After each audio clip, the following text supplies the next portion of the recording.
Peace building is probably the most dangerous thing you can do because you go in unarmed into very dangerous situations. These are people who are brave enough to use non-violence to work their way out of a conflict. Conflict. Conflict. Conflict for me is rupture. Things being torn apart. Conflict.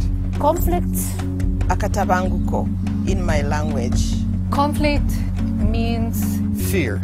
chaos, Misunderstanding. Violence. It's a sign, a warning signal. It's the inner pain that I go through every single day since December 2007. That is conflict to me.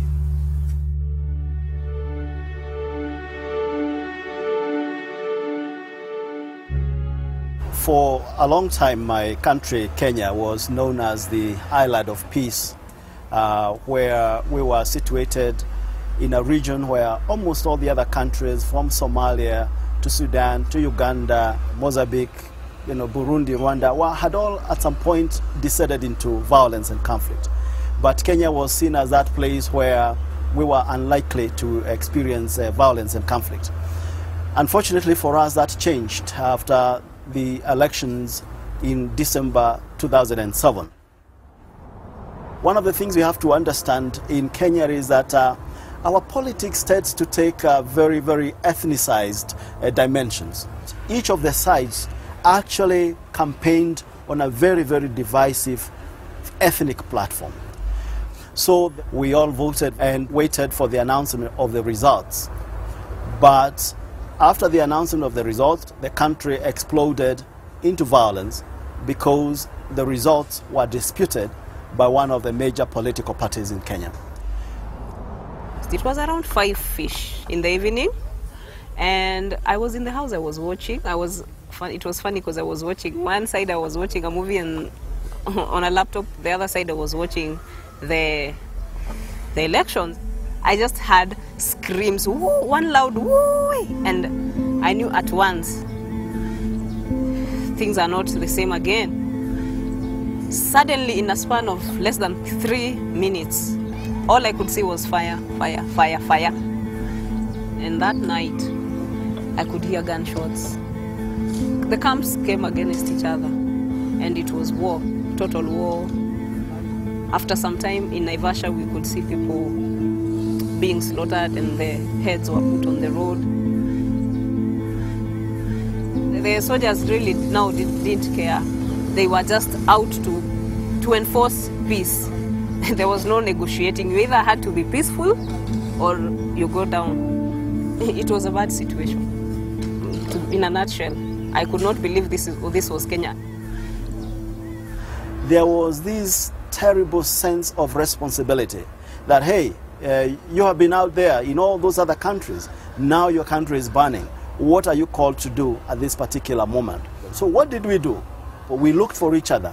People that were prominent in the mediation process in Somalia, in the mediation process in Sudan. One of them, Deka Ibrahim, had just been awarded the Alternative Nobel Peace Prize. We came together and formed something we called Concerned Citizens for Peace.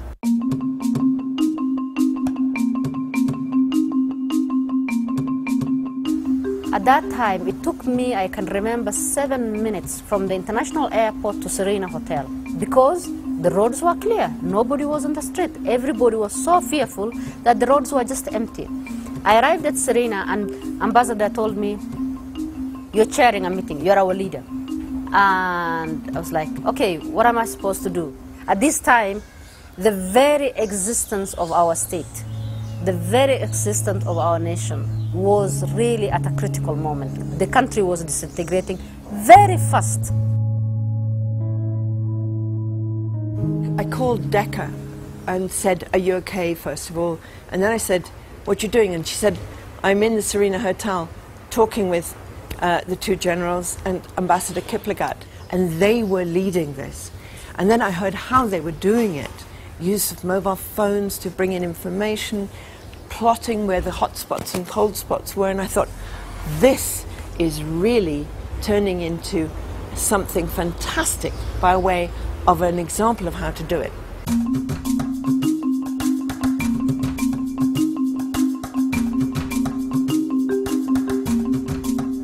the government alone went to build those structures, no way.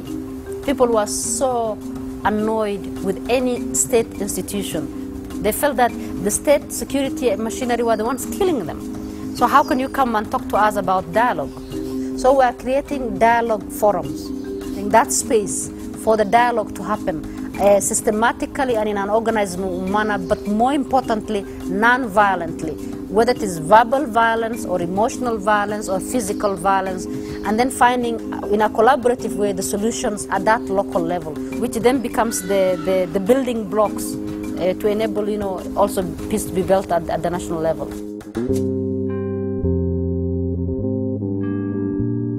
Many of the times, I personally have been of the opinion that we have to look for solutions for our own problems. But we had recognized that the likelihood of finding a voice in Kenya at that point that could be listened to by everybody was very, very low. So the idea of then looking for people from outside that could create a possibility of us to sit down and talk to one another was very key for us.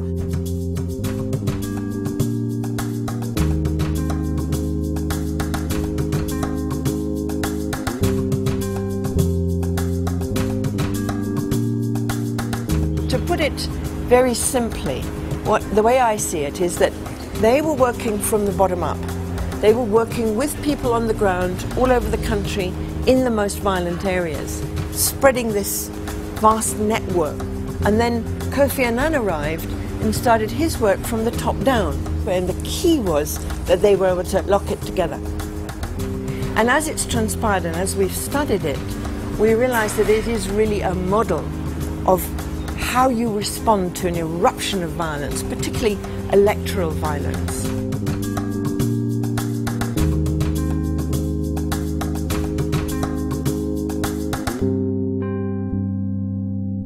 How can you prove that all those civil society efforts helped to save your country?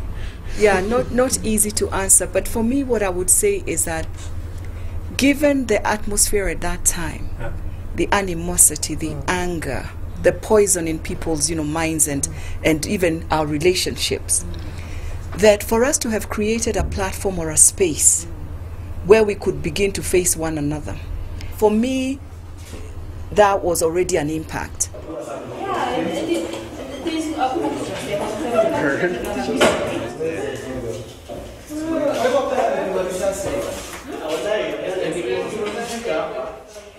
Hello, my name is Busca. I came from Lindi. The post-election violence did affect a lot of my life because one of my friends got shot. He died. His name was Abdallah. He was one of my best friends. Even from that day till now, there's some songs. If I hear those songs,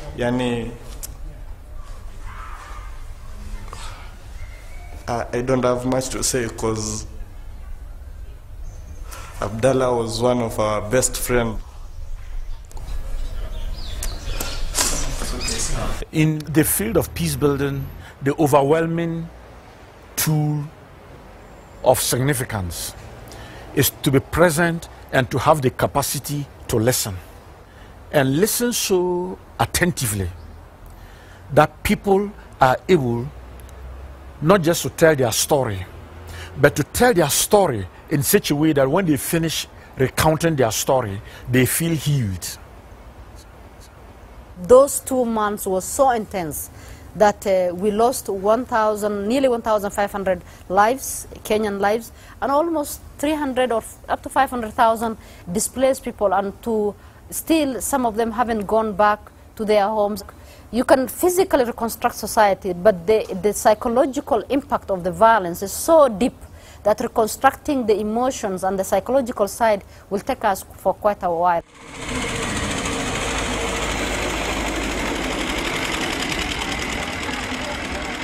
Kenyans are working hard to heal, and they're using all sorts of strategies to come to terms with that reality. In the flower farms, for example, in Naivasha, the flower owners are facilitating trainings on peaceful coexistence amongst the workers, because the workers are drawn from different ethnic groups. in the country.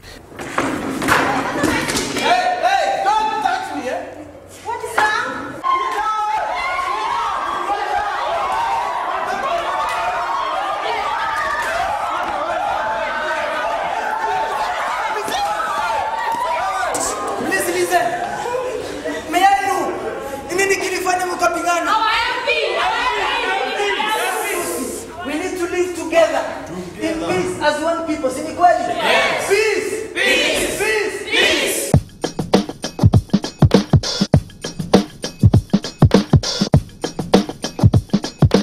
If one goes to a place like Kibera, for example, one will come across young people. They are coming together and they are saying, no, this should never happen in our neighborhood.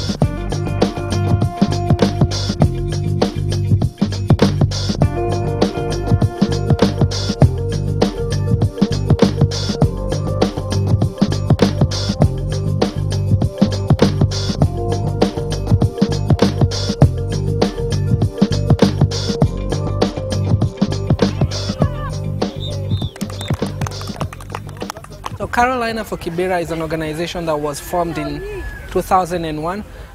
We have sports for boys and sports for girls, and it has actually played an important role in facilitating dialogue. For every team that participates within our sports program must be ethnically mixed. The amazing thing that we witnessed during the post-election violence is actually young people who are actually rescuing their friends. Carolina for Kibera help us in a way that they form tournaments whereby we combine all the tribes together, we come together, play together, then we have a discussion group whereby each and every individual is given a time to discuss what he or she feels, then we are taught about the different values of living together and staying together as a family. Yeah.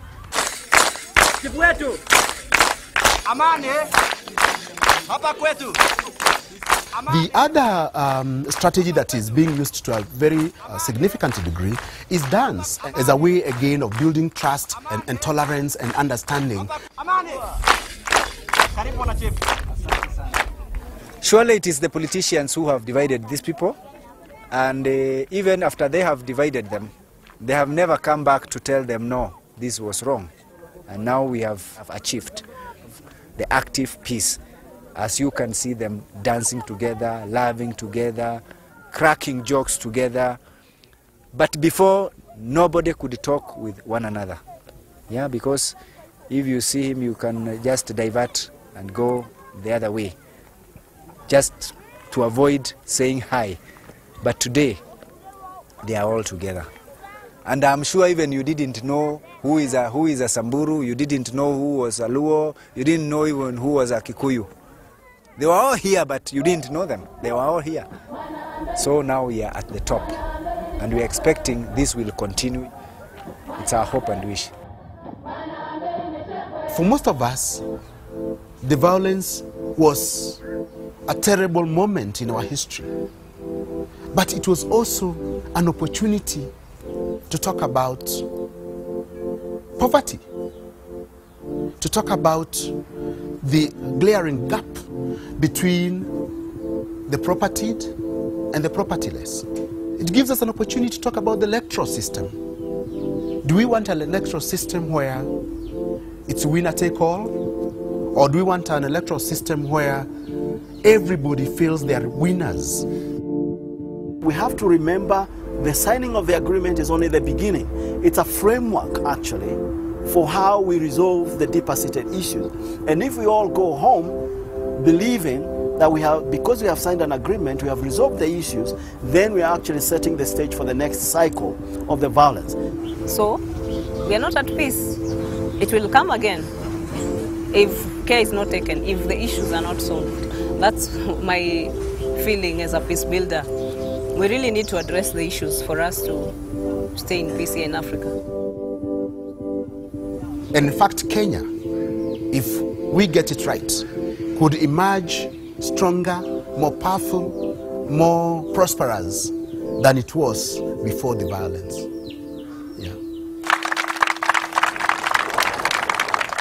And we will tell people na tutaambia watu in other parts of the world katika sehemu zingine za dunia what we have learned from you in Kenya. Kile tumesoma kutoka kwenu hapa Kenya. 30 years ago, you couldn't point to places and say, look, the conflict transformation community has made a difference. But today, you can point to country after country after country where something much worse would have happened if it hadn't been for this community. In Kenya, it could have been a major, full-blown genocide that took hundreds of thousands of lives.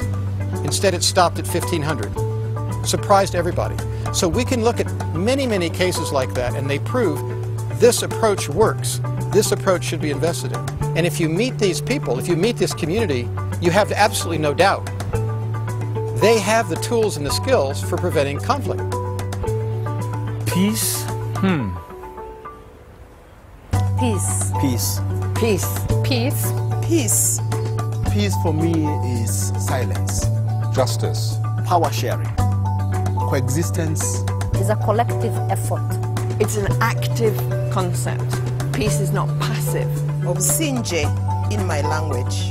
It's what makes me feel I belong. To be able to sleep. That for me is peace.